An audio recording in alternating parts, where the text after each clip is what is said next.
To adults, 10 years might not seem like a long time. It can feel like it goes by in the blink of an eye. But in that time, my daughter, who was once in elementary school, has grown up and is now old enough to be an adult with a job. My husband Paul left us on his own and has been living with his parents for 10 years now, neglecting his responsibilities as a father. My mother-in-law, who allowed this, is no different. Even if they offered me a house where all our generations could live together, what they probably want from me is just to be their housekeeper. It's too late now, even if they start acting friendly because they sense money coming their way. I've spent the last decade raising my child alone, unlike Paul, who has wasted his time.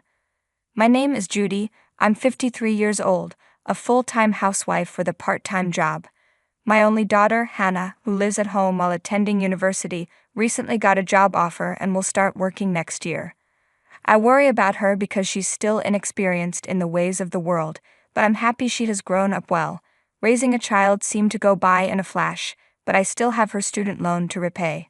For over 20 years, I've put my daughter first, but now I wonder what my life will be like from here on. It might be nice to travel, enjoy hobbies, or join the gym I've always wanted to go to. However, around this time, both of my parents passed away. Their death was sudden. They died instantly in a rear-end collision. It was so unexpected that I had no time to grieve, as I was busy with funeral preparations and dealing with inheritance matters. After meeting with the tax accountant and things had calmed down, I finally broke down in tears and realized I should let my husband know. I picked up my phone and called him, but there was no answer. Of course, he wouldn't pick up. I had tried several times before the funeral, but he never responded. I sent messages, but he didn't reply. After several attempts, I got busy and forgot about him. More than a week passed. I don't consider myself heartless for not thinking about my husband at such a time. In fact, it's been years since he stopped coming home. He's not missing. He's living at his parents' house. Since he left on his own, he has kept his distance from me. It's troublesome and annoying when I can't reach him in an emergency. I can only leave a message on his parents' home phone. I was confused when he first left. I don't really know why he left since he refused to talk to me about it, but I stopped caring once I got busy with childcare and work. It seemed pointless to try to understand someone who would go to such lengths to abandon his family. From the beginning of our marriage, he prioritized his own family over us. We argued about this many times. Even when I stressed that we had our own family to take care of, he would break his promises whenever his mother asked for a favor. It didn't matter if we had plans or a trip booked. I did feel like he tried to contribute to the family when our daughter was young, but when she became a teenager and grew distant from him, things changed. That year, his mother suddenly hurt her back, and though there was a lot of snow and my daughter and I had colds, he decided to help his parents instead and never came back. I don't know how a man who couldn't do any household chores was useful, but my mother-in-law insisted he could stay as long as he wanted. She spoiled him, and he got comfortable living with his parents. To her, I was the bad daughter-in-law who took her precious son away. Since I had no choice, I called my husband's parents' house. My mother-in-law answered the phone. "Hello, Mother. It's Judy. Is Paul there? I can't reach him. What's wrong? I need to talk to him. Can you put him on the line, please? What do you need to talk to him about? I'll let him know."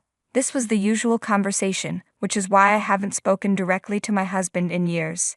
Actually, my parents have passed away. What? Considering the situation, we had a small funeral with only close family and friends. Why didn't you tell me about this important thing right away? I tried several times. I can't believe this. How could you lack such common sense? I had no idea what she was talking about. What did she mean by common sense? It's outrageous. Why would you wait to tell me until after the funeral is over? That's why By the way, what will you do with your parents' house? We're gathering as a family this weekend to sort things out. My mother-in-law paused for a moment and said, "The big house?" "Yes, it might take some time since the house is huge." I see. My mother-in-law laughed in a strange way. "Do you have something to say?" "No, not at all. It's nothing." "Is that so? Then I'll excuse myself."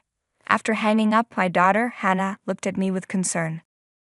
"Are you okay? You look upset. There's no need to force yourself to contact Grandma or Dad. You're too diligent, Mom," my daughter said, worried. "It's not that simple. You have way too much sense of obligation, Mom," she said. I responded to her concern. I didn't want people to think I was being unreasonable, but inside I was furious. I even thought about cutting ties with my in-laws completely. However, I knew that to my daughter, Paul was still her only father, so it wasn't that simple to break away from them. The weekend arrived and my daughter and I went to my family home to help with the cleanup. My siblings and I all played our parts, and the work progressed steadily. Clearing out a house that no one had lived in was harder than I imagined, so we decided to leave the larger furniture and appliances for a professional service to handle. Suddenly, I got a call from my mother-in-law, which was unusual. She cheerfully asked, "Judy, how's the cleanup going? Is everything all right?" It was like she had good news. Then she added, "Actually, I'm busy with something urgent right now and won't be able to make it today, sorry for that." I wasn't expecting her to come help anyway. We've barely seen each other since my husband left, so why would she say something like that? I didn't think she even knew where my family home was. I said, "It's okay, please don't worry about it." "Don't be shy, we're family, so it's natural to help each other out," she continued. Normally, my mother-in-law is self-centered, but she seemed to be showing some understanding this time. I decided to genuinely accept her offer. "By the way, when you said you're tidying up the house, you mean sorting through belongings, right?" "Yes, there are so many things and it's quite a hassle," I replied. "Right, it must be difficult to be surrounded by so many things." "Yes, especially with dresses and artworks. It's really challenging when there are items we don't know what to do with." "I see, that sounds wonderful." Suddenly, I felt a chill as I realized my mother-in-law's true intentions. I was foolish to think she was genuinely concerned. How could she have been worried about not being able to help? "Is that all you wanted to discuss?" I asked. "Actually, I was curious about how much your parents left behind." "What?" I was shocked. "Well, it's my turn next after all. I just wanted to know, merely for reference." "That varies from one family to another." "Well, yes, but it wouldn't hurt to tell me a little, would it?" I couldn't hold back my irritation. In the 10 years we hadn't seen each other, my mother-in-law seemed to have grown more greedy. My parents had clearly stated in their will that the inheritance would be divided equally among us siblings. Needless to say, my mother-in-law had no right to interfere. "Let's make this clear. The inheritance will be divided into 3, so it has nothing to do with you, Mother. I'm busy right now, so I'll excuse myself." With that, I ended the call. Her attitude was extremely rude. My parents had just passed away, and instead of offering condolences, she only asked about the inheritance. My daughter, who had been tidying up another room, came over. "Was that Grandma on the phone?" "Yes, it was." "What happened?" "Nothing for you to worry about," I replied with a forced smile, but my daughter looked slightly displeased. "I'm an adult now, you know. Stop treating me like a child." I hadn't meant to treat her that way, but her assertive response surprised me. Indeed, she was now old enough to be treated as a full-fledged adult. I felt a mix of happiness and an indescribable sense of loneliness. "Mom, I know what's going on." "What do you mean?" "If my guess is right, I want you to make one promise." "A promise? What kind?" That's when I made a special promise with my daughter. A week passed and the house cleanup was nearly finished. I was thinking of returning to work when the doorbell rang. Thinking it was the delivery guy, I opened the door to an unpleasant surprise. I should have checked first. If I had known who it was, I wouldn't have opened the door. Standing there was my mother-in-law, and next to her, a loose, unshapely figure with thinning hair fluttering in the breeze. It was a middle-aged man wearing a stretched-out sweatshirt, looking filthy, my spouse Paul. I couldn't believe it when I saw who was at the door. I tried to close it, saying they had the wrong address, but my mother-in-law quickly said, "Don't joke around, Judy." It was shocking to see them here without any notice. My mother-in-law, who always stayed close to her son, seemed unusually cheerful. She walked confidently into the house. "Wait, Mother." I called out, but my husband followed her inside. Even though it was technically his home too, it felt strange after a 10-year absence.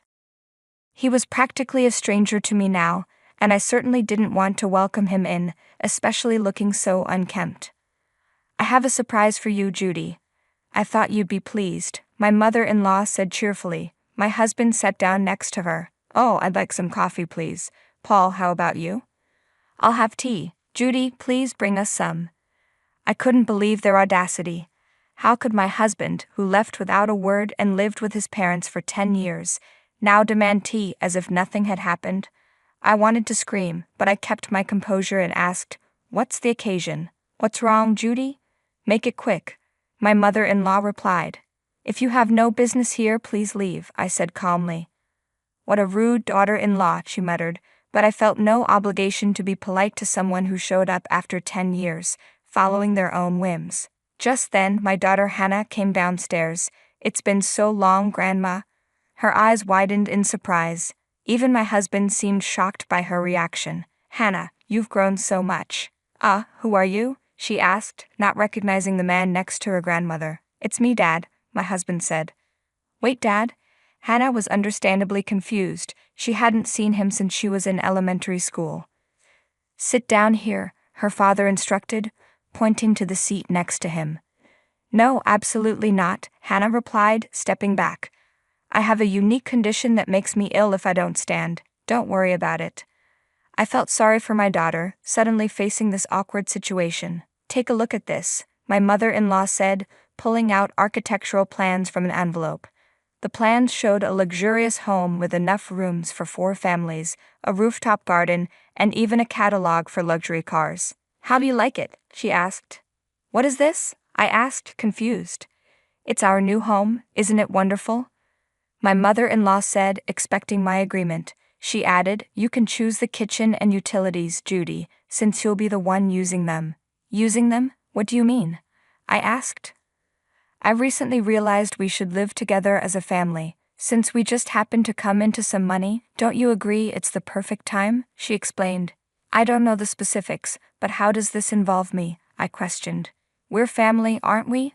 I believe family possessions should be shared," she replied. It became clear to me that my mother-in-law was out of control. Desperate to understand the situation, I turned to my husband. "What do you think?" But they just exchanged looks and nodded silently. Then my mother-in-law whispered something to him, like they were having a secret meeting. Finally, my husband spoke up. "Seems like it's time for me to return home." I was confused and let out a sound.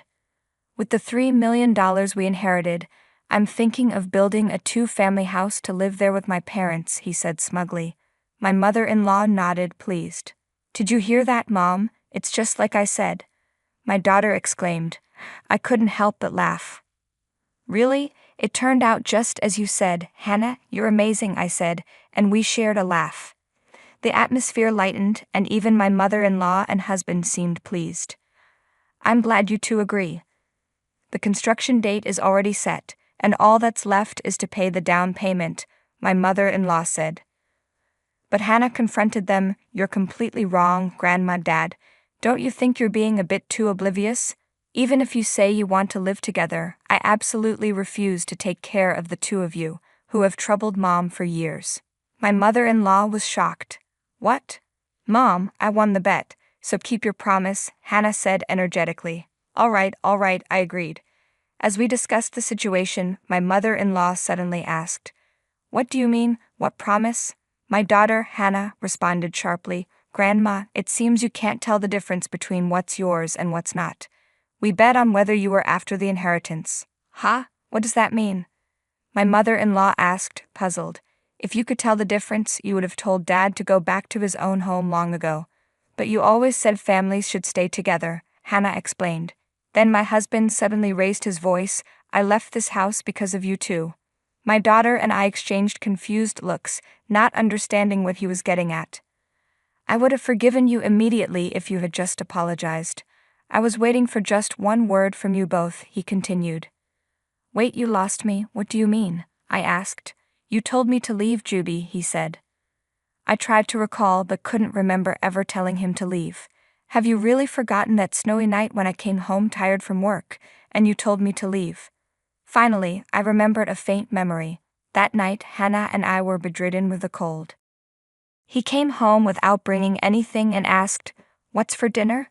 I had simply asked him to dine out. To think he held on to that for years drained the strength out of me. How trivial was that? "Is that really what happened?" I asked, still confused. "Yes, and that's why I'm baffled." "Why did you leave it like that?" he said. "It's your fault. I tried to contact you many times," I responded, looking at my mother-in-law, who smirked with guilt for not relaying the messages. "Apologize and I'll forgive everything. Let's forget the past and start fresh as a family," he said. At this, Hannah couldn't contain her laughter. "Dad, didn't you know? Mom has been preparing for divorce for 5 years." "What?" he asked, shocked. "The promise I made with my daughter was to get divorced if my mother-in-law was acting out of greed for the inheritance. It would mean endless troubles ahead, prompting me to make my own decisions," I explained, feeling relieved as if shedding a heavy burden I had carried for years.